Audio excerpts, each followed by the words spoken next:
helps to support our programs. And I also want to say that please do notice the names, the products that are in the baskets, and if you are a lucky winner and you go into the store or you know the person who donated, please mention that you got it here at Terroir, because that helps us for next year. Okay, the first person who gets to choose a basket .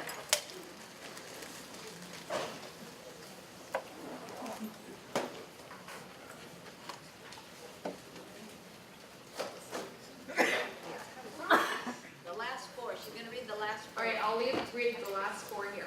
7850. Jump up and yell. Well, you don't even have to move. All right, Sarah, they're all right there in front of you. All right, so the next one is 7872. Next time you wait.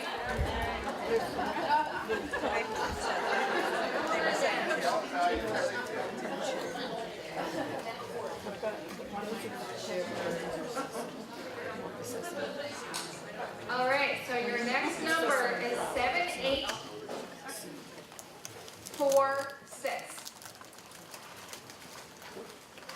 7846. Oh, it's the bookseller.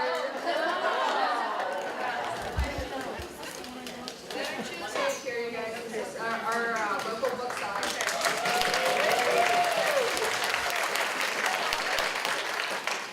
All right. There's 2 baskets left, and this number is 7887. Woo! And we have a winner. 7863. Also, she wrote her name on the back. Leanne LaPointe. Lori LaPointe. Oh, Lori LaPointe? Good for you. Is Lori here? Yeah, she's. Oh, there she is. Woohoo! Thank you very much. Thank you to everyone who participated in the raffle. And thank you, Monica, for getting all of those amazing donations. Yes. All right, we have just a couple announcements before we listen to our esteemed keynote speaker today. One, we really want to thank the James F. and Marion L. Miller Foundation. Can you raise your hand if you're here as a high school student with high school teachers? Thank you all for coming. You know, we learned about this a very short time ago that we have gotten this grant to bring some high schoolers into Terroir. And it's a program that we are very happy to say is going to continue. So if you are a teacher, a high school teacher who wants to bring students, get in contact with us, because we should have that opportunity for next year. And congratulations to all of you. You guys now have, you can call yourself Miller Scholars, which is really cool. All right. I wanted to make a brief mention about Word Studio. I asked this in my own class, or my own workshop. How many of you have heard of Word Studio? Okay, that means we need to do some communication. So about a year and a half ago, we got a grant from the Oregon Community Foundation to launch a series of writing workshops here in McMinnville. And we were able to hold these workshops within this past year. Basically, we had 5 working writers here in the community giving workshops for a pretty modest fee on things like historical fiction. We had a poetry one, we did blogging, personal essay writing, memoir, and they just went gangbusters. I mean, for the Sean Davis, do you want to stand up for a moment? We are so thrilled to have Sean Davis here. Sean is leading a workshop that's probably been the works for a couple of years. I don't know if you knew that, Sean. We've been wanting to have you here for a while. So we've called this a workshop for veterans, but as we all know, being people in skin with parents, we all have traumas to write about. And so if you're interested in writing through trauma as a general thing, you can still go to that workshop. You do not have to be a veteran, and you don't have to have participated in an actual combat war in order to go to that workshop. That's available to everyone, and I'm really excited to hear how Sean tackles it. Yeah. Where's Sean's workshop? 307. 3:07. All right. Has anyone signed up for open mic yet? Good, you can still do it. If you're kind of getting your sea legs at the festival and deciding late, go ahead and sign up. We're all waiting to hear your work. A note from our basket winner, Scylla. The bookstore is closing at 4 p.m. today, which is before open mic. So make sure you get everything that you want from Scylla before that. And now I have the distinct pleasure of introducing Steve Dean to you. Steve Dean is an immensely versatile writer with a drive and talent for telling real people's stories. His Metro column for the Oregonian, which he's written since 1984, challenges readers to see, acknowledge, empathize with, and glean wisdom from other people's experiences. Alongside his work as a reporter, he has forged himself into an expert on the Portland comics and graphic novel scene. I'm not sure if you all read this news, but I came out a couple months ago, but everyone in the publishing community is pointing to Portland as the center for comics and for graphic novels right now. So I'm sure he's going to have a lot to say about that. His 2011 collaboration with New Yorker cartoonist and Portland comic artist Shannon Wheeler gave us Oil and Water, which was a graphic novel, reported graphic novel, about the aftermath of the Deepwater Horizon spill.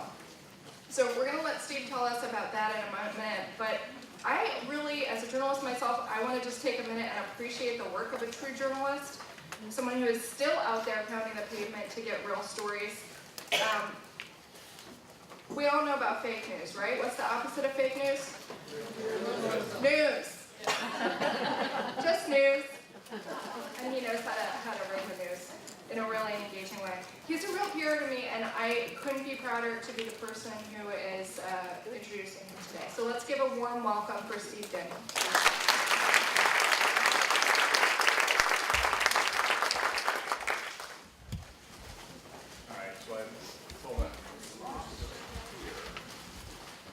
Hey, it's good to be here, and it's amazing to look out and see this kind of mob scene in response to something about writing. Get my act together here. Through dumb luck and certainly nothing that I've written of late, I'm in the program today with Kathleen Dean Moore, and that requires that I tell my Kathleen Dean Moore story. I was teaching feature writing at the University of Portland several years ago when Moore spoke on climate change and fossil fuels at the Mago Hunt Center at UP.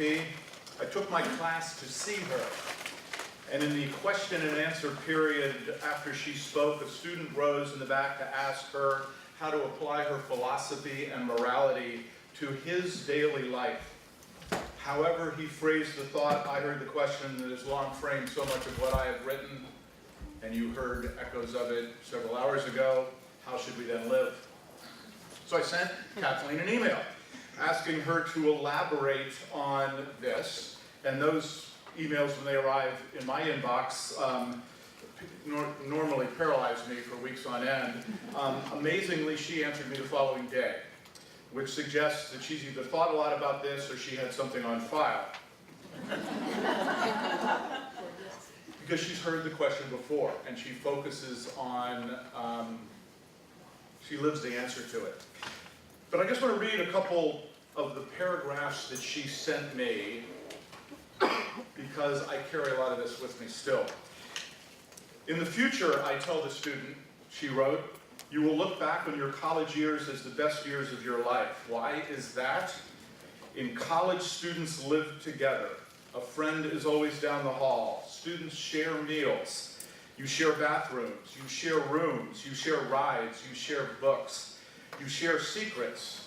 You help each other learn, whether it's how to calculate a curve or how to survive a broken heart. You walk wherever you are going. Everything you need, a library, book, or a beer, is in walking distance. You watch out for each other, celebrating one another's joys and grieving one another's sorrows. You are members of multiple groups, majors, clubs, classes, teams, fans, even when you are doing different work. Side by side, you work side by side. Your work is to learn, to imagine, to empathize, to experiment, to create. College life, in other words, is village life. It's a wonderful way to live. It's also friendly to this beautiful, beleaguered planet. Like I said, I'm reading this and I can't believe she's responded with something this formative this quickly. But, she concludes, then we graduate from college and give it all up. There are hugs and tears at the end, but we give it all up and go our separate ways. Separate cars, separate houses, separate meals, separate thoughts in traffic, separate truths shouted from separate car radios. All of which, Kathleen concludes, produces a kind of loneliness, an unsettling spirit, a yearning for the communities of caring we once knew. The books and secrets we once shared. I've been reading and trying to write books for more than 50 years, the best of which are enshrined on bookshelves in my Lake Oswego home. Is this going to work? No, that's fine.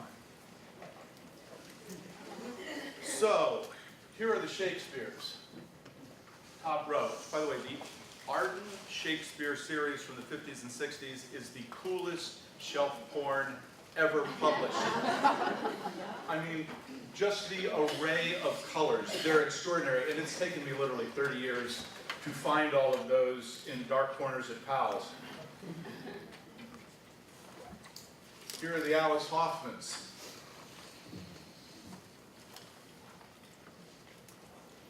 I'm sorry, am I in anyone's way by standing here, or can you see over here if you need to? All right, the children's series books. By the way, can we kill the lights, or is there a need to kill the lights in some places? Yeah. If not, don't worry about it. So the Chip Hiltons, the Dana Girls, the Winston science fiction series from the 1950s. Chip Hilton? Yes. Claire B. wrote those suckers. Here's the Frederick Buechners, and I keep extra copies of Wishful Thinking, one of the coolest Buechner books ever, just so I can give it away to people. If you show up at 4104 Orchard Way in Lake Oswego, I may give one to you.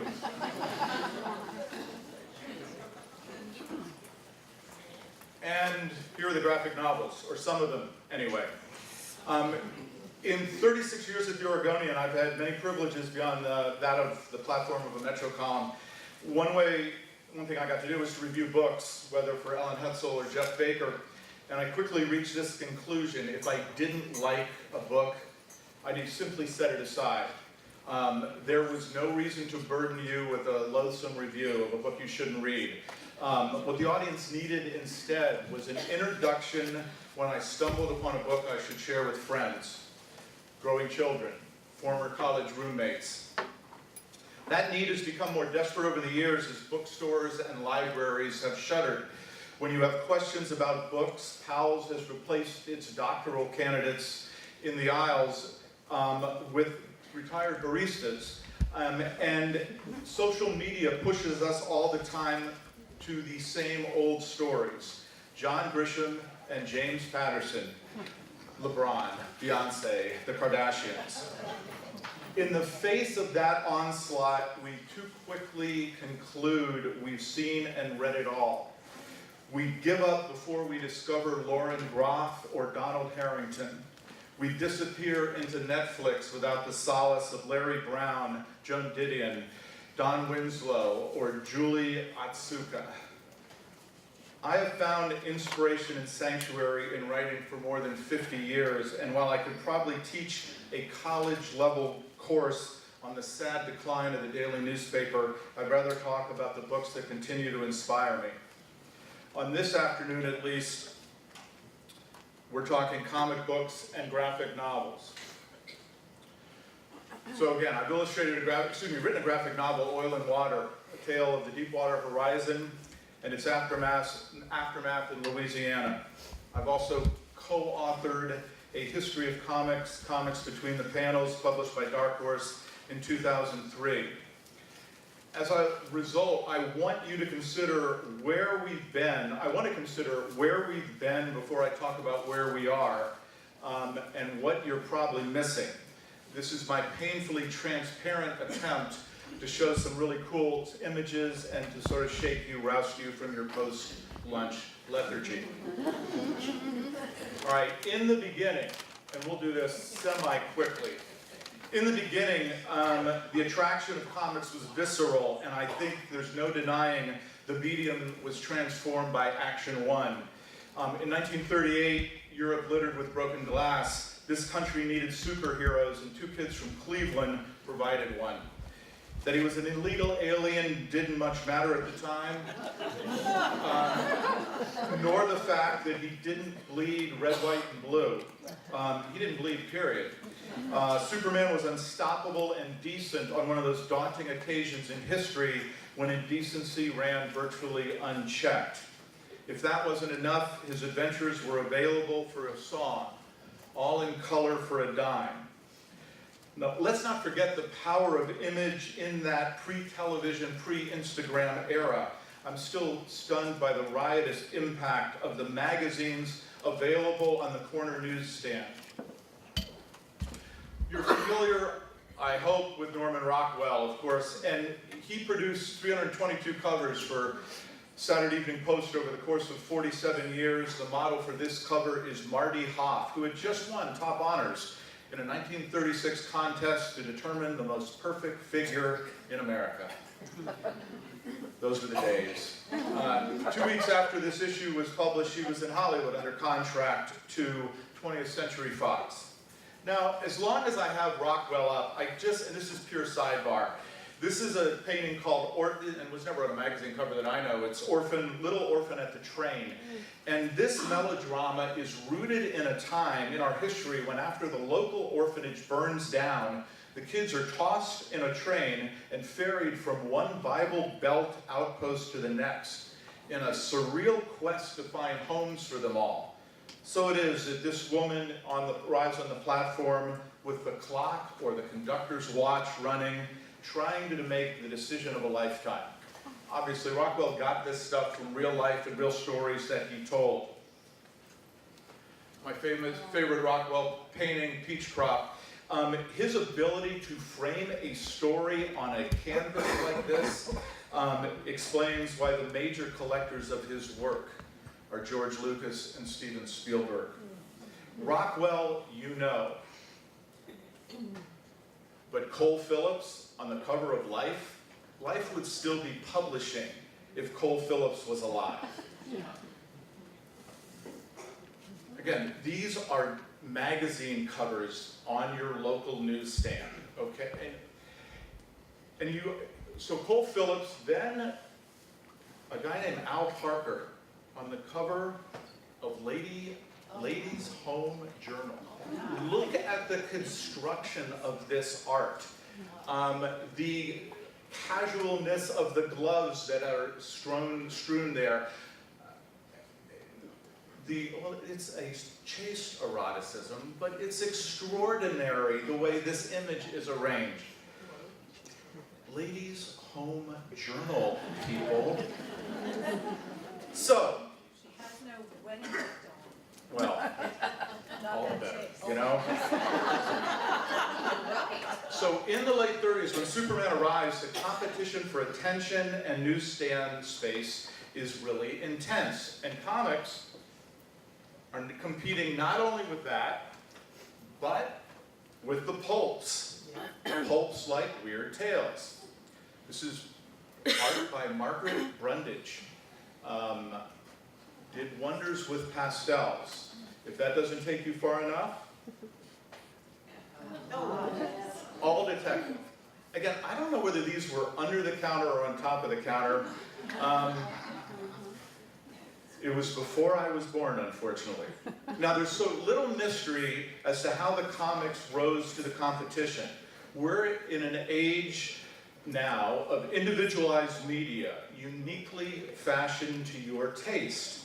You select your apps, crop your Facebook page, personalize your Twitter feed. But comics, for at least 20 years, were a mass medium delivered to a mass audience with limited options. The comics were marketed gleefully to elementary school children, and publishers had carte blanche in developing creative ways to popularize the books. Mystery? No, just mystery men. Misogyny? You be the judge. Plenty of suspense, lots of aforementioned action, adventure. Flamboyant appeals to patriotism. The endless array of one-word titles that grabbed your attention and anticipated the pubescent reader's response. Startling. Exciting. The last two covers, by the way, and the Suspense 3, were drawn by the extraordinary Alex Schomburg, who was born in New York City, but spent the last 40 years of his life living in Newburgh, on the edge of the George Fox University campus. You gotta love the exciting 39. You see what's going on here? The Nazis are injecting candy with poison and then handing it to orphans on the streets outside. In the shadow of extraordinary illustrators like Cole Phillips and Al Parker, artists like Schomburg and Lou Fine, Ramona Fradon and Lily Renee slummed with the funny books. Comic books, first of all, are junk. Cartoonist Jules Pfeiffer famously said, and junk, like the drunk at the wedding, can get away with doing or saying anything, because by its very appearance, it is already in disgrace. It has no one's respect to lose, no image to endanger. And remember, this junk sold for a dime. It was made to be spindled, mutilated, and thrown away. It was not scarred by aspiration, even survival. And because they did survive, and because they are so gloriously unapologetic, I hope you can understand why these images are coveted by junk aficionados like me. All right, so superheroes hold thrall over the golden age of comics, World War II, until the troops came home looking for romance. God,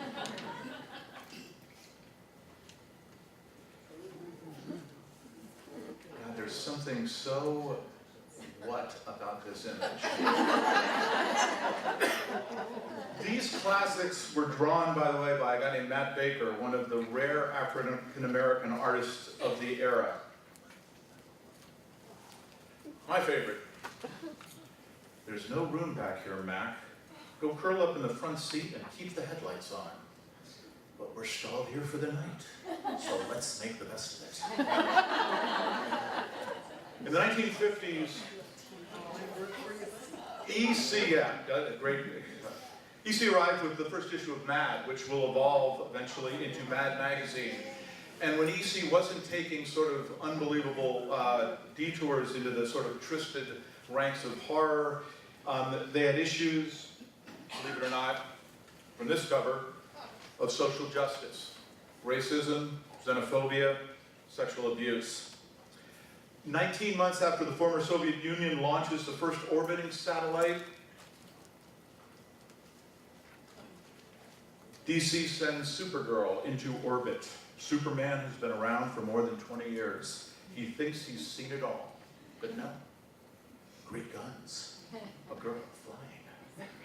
It must be an illusion. The 1960s, the Undergrounds. Stan Lee and Jack Kirby, Amazing Spider-Man 68. In the summer of 68, at the onset of a horrific family odyssey from the Chesapeake Bay to sub-Saharan Minnesota, stumbled upon this comic at a spinner rack at Dawson's Pharmacy in Severna Park, Maryland. Spidey had been hanging around for 5 years, but we'd never been introduced. Until then, comics for me, at the age of 14, were idiotic juvenilia. literary cow pies from an industry that rarely stops chewing its cud. Spider-Man 68 didn't have an Alex Schomburg cover. What it had instead was a sweetheart of a storyline, 20 pages of Stan Lee dialogue, a marvelous undercurrent of self-mockery. I was hooked.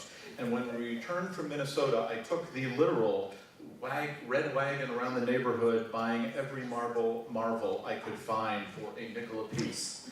They are the heart of the collection that now lives in safe deposit boxes. When I went off to college, I was buying a dozen Marvel titles probably at a time. When I went off to college, my mother bought them for me, storing them carefully away in a garage. Now, if you don't love comics as much as I do, it's probably because you believe the Silver Age, when these came out, another manic era dominated by superheroes, is where the evolution of comics stalled. You assume, in no small part because of an endless series of unwatchable movies without discernible plot or catharsis, that we are all still nailed to the floor in that spinner rack at a pharmacy off Ritchie Highway. The folks at the Barnes & Noble in Wilmington, North Carolina, which I visited last weekend, are under the same illusion. After I carefully negotiated my way around the Bill O'Reilly shrine, looking for the graphic novels, this is what I found. The Flash, Green Lantern, Iron Man, little beyond superheroes as far as the eye can see. Fortunately, the world of comics and graphic novels is so much more than that. All right, we have finally transitioned. I know you're breathing a relaxed sigh.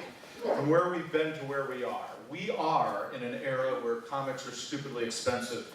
Most Marvels now check in at $3.99 a piece. And the best graphic novels are carefully hidden from view. Yes, the city of Portland is the heart of the comics universe in a lot of ways, home to Image, Dark Horse, Oni, and Periscope Studio. Yet most of the comics are fairly carefully hidden away on Hawthorne or Sandy Boulevard. Comic conventions, including San Diego, the mother of all cons, are now dominated by Star Trek reunions, movie premieres, Pokemon dealers, and cosplay exhibitionists. If you're in pursuit of extraordinary work, you hardly know where to begin, which of course is why I was invited here today, to tell you what you've missed. Let me stipulate that I haven't read them all, that I see no reason to once again review Mouse or Persepolis or the delightful Raina Telgemeier, that I'm not into manga, that I'm relatively weary of memoir, the go-to genre for so many 22-year-old cartoonists who haven't been around too many blocks yet. But most important, when I address the possibilities of words and pictures, there are limits to what I can describe in words. Never mind the art and the word balloons. As the title of my comics history suggests, something happens between the panels as you move from one frame to the next. Something happens to the characters, to your expectations, to your suspension of disbelief. And we don't have time for me to dive into Jessica Abel or Scott McCloud and get my arms around that. But I'll offer a half dozen highlights that illustrate how far we've moved beyond junk. And I'll begin with Alison Bechdel's Fun Home, the rare graphic novel that trumps every bias about comics you probably have. There are other books I know with deeply flawed fathers and the clumsy emergence of a teenage girl's sexuality. There may be others that employ the likes of Marcel Proust, Oscar Wilde, and F. Scott Fitzgerald in an effort to separate fact and fiction, and others that maintain a tender comic distance while exploring the tragic unraveling of an American family. But Funhouse, like its author, is the complete package. Bruce Allen Bechdel was a funeral home director, a smorgasbord of quirks, an occasional bully, an obsessive gardener, and because he endlessly grappled with his homosexuality, his daughter believes he stepped purposefully in front of the Wonder Bread truck that killed him. As she wrestles with that, Bechtel uses journal entries with an increasingly unreliable narrator. Her father's letters, Charles Adams' cartoons, and the books her father loved to come to terms with the man. That relationship between the narrative and the illustrations is complex and ever-changing, seemingly often at cross purposes, until Bechtel, with glorious inventiveness, brings them together. And I want to show you one example of that. So the narrative of these 2 pages unfolds in the captions at the top of the panels.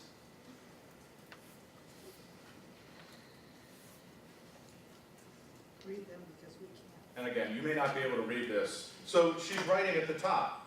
And although I'm good at enumerating my father's flaws, it's hard for me to sustain much anger at him. I suspect this is partly because he's dead, and partly because the bar is lower for fathers than for mothers. But as that's going on, as she's explaining that at the top of the panel, look what your eye is drawn to in the panels. The action that's happening, the sort of, I don't even know if I can explain what's happening, but the light that is shown on the story she's telling by the art she provides. There's no reference to the bathing ritual in the captions. It's the panels that illuminate her argument. She's telling the story in the captions way off in the distance, but the art pulls you in an entirely different direction. The art reshapes the scene. It resurrects memories. Can you look at that art and not think of when you either bathed your child or were bathed by a parent when you were young? It intensifies the curiosity of what will happen next. Then there's the 4th panel, that explosive emotion in the single word again. The emotion that is amplified by the silence of the water dropping from her shoulders and her hair, his weight on the edge of the tub, the eyes that can't meet hers. All right, then, and by the way, so I guess I can go back. All right, so immediately, they're in the tub. She puts them on a tractor. And suddenly again, what's happening in the caption, what's happening in her art, and how do they work together? Was he a good father, I want to say? At least he stuck around. But of course, he didn't. It's true that he didn't kill himself until I was nearly 20. Again, I'm reading the captions, and as I read them, kind of follow what's happening in Bechtel's art. But his absence resonated retrospectively, echoing back through all the time I knew him. Whether it was the converse of the way amputees feel pain, maybe it was the converse of the way amputees feel pain in a missing limb. He really was there all those years, a flesh and blood presence, steaming off the wallpaper, digging up the dogwoods, polishing the finials, smelling of sawdust and sweat and designer cologne. But I ached, as if he were already gone. I don't pretend to understand the creator's instincts here. Why, other than variety, she pulls the camera overhead. What we are to make of the mowed lawn, the piece of the landscaping he gives over to her growing ever smaller. Nor can I imagine how you can achieve the impact of any of what unfolds here with words alone. When the Oregon Historical Society recently showcased 15 of the state's most influential artists, creators, and political cartoonists, Joe Sacco was at the top of the pile. He's the state's most tireless and fearless journalist, a war correspondent who has eliminated Palestine, Bosnia, and the Gaza Strip. And Footnotes in Gaza exhumes the 1956 massacre of 275 Palestinians at the Khan Yunis refugee camp. As I've said many times, I've had a simplistic, uninformed, lazy bias about the Israeli-Palestinian conflict, and I was so over-the-top pro-Israel It wasn't funny until I began reading the Portland cartoonist who actually spent years digging in the Middle East for the truth of these stories. This is tireless reporting, gripping art and essential context for the bitterness that keeps Palestinians and Israelis at one another's throats. All right, I'm kind of cheating here. I'm going to link Jeff Lemire, who did Ghost Stories, and Nate Powell, who did Swallow Me Whole, which we'll see next. Both got started at Top Shelf when Top Shelf was still in Portland. Both are now doing mainstream comics, and neither is a particularly good artist. They are, however, unbelievable storytellers. In Ghost Stories, a lonely farmhouse in Essex County, Ontario, and a 1951 minor league hockey team framed this unbelievable story of two brothers and the woman who came between them. When Lou LaBouffe takes his younger brother's fiancée to a Toronto rooftop one night to share the snow and the moonlight, the cold and the dark stays with them for the rest of their lives. Nate Powell, of course, is best known for his work illustrating March, Representative John Lewis's trilogy about the Civil Rights Movement. Swallow Me Whole, though, is his masterpiece. It's a story of two siblings dealing with schizophrenia. I fell in love with one of them, Ruth, and I'm still in awe of the story Powell wraps around her like the soundtrack of a summer night.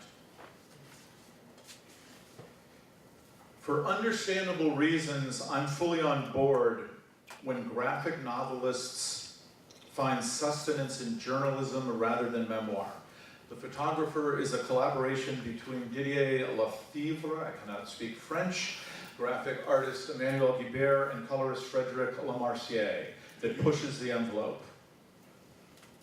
In 1986, Lefebvre trekked into Afghanistan with Doctors Without Borders, Nikon F2 in hand. 13 years later, Guibert came to his house and after dinner said, "You're kind enough to choose one mission you've made over the last 20 years and tell it to me."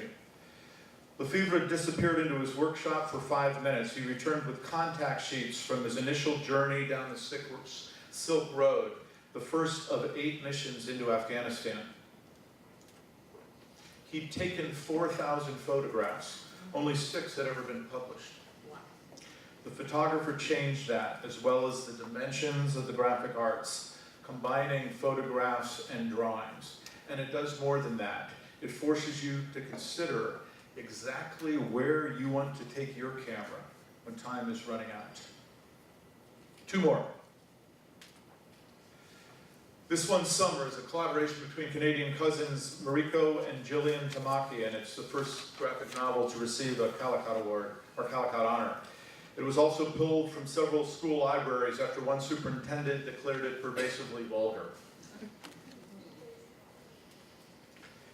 There is profanity quite common to the teenagers whose stories the Tamakis tell, the vocabulary of rural Alaska. We're just seeing if you're paying attention here, guys. And that's a story of 2 teens separated by 18 uncomfortable months, coming to terms with troubled parents, pregnancy, miscarriage, and a few things deserving of the occasional profanity. There are also epiphanies in these stories that I can't share with you without ruining them. Epiphanies that take your breath away. They are the polar opposite of everything that Marvel stands for. That scene on the rooftop in Ghost Stories, where Lou and his brother's fiance throw it all away, Lemire sent me the original art to that. I feel like I own one of his adopted children. Finally,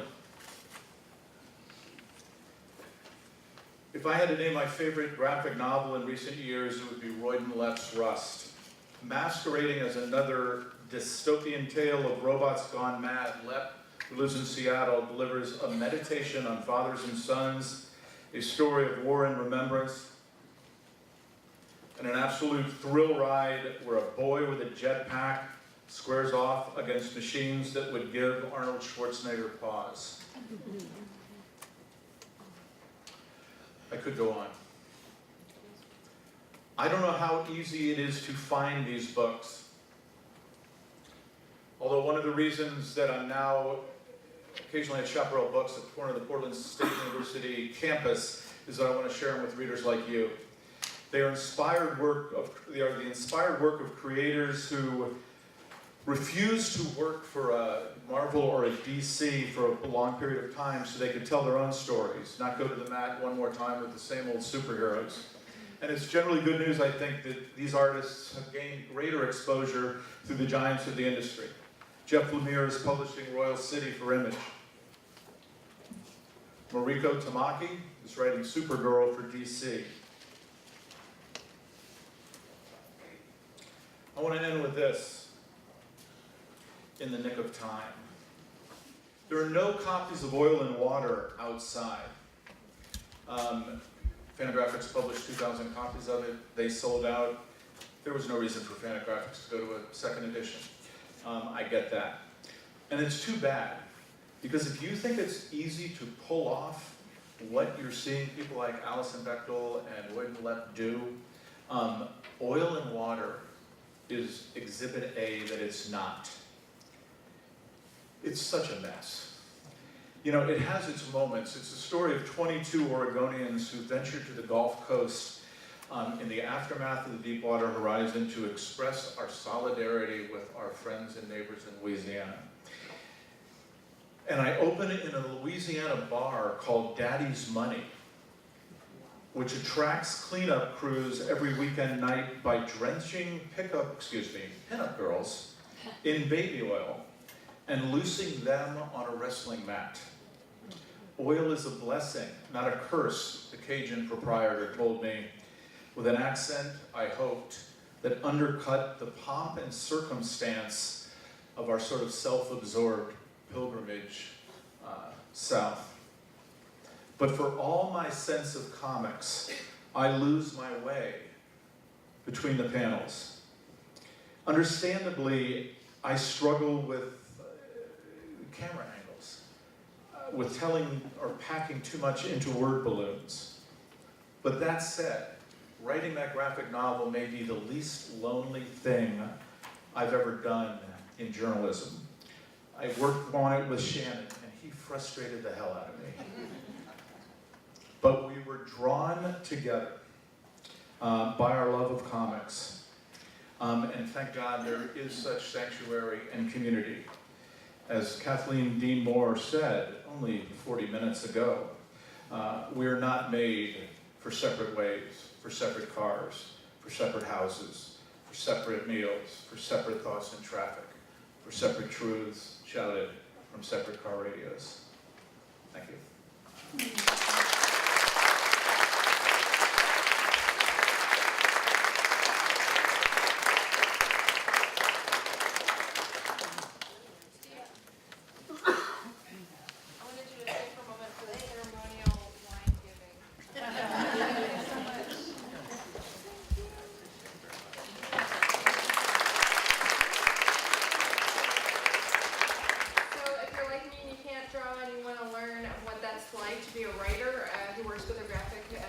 Are you a graphic artist? Are you going to be around?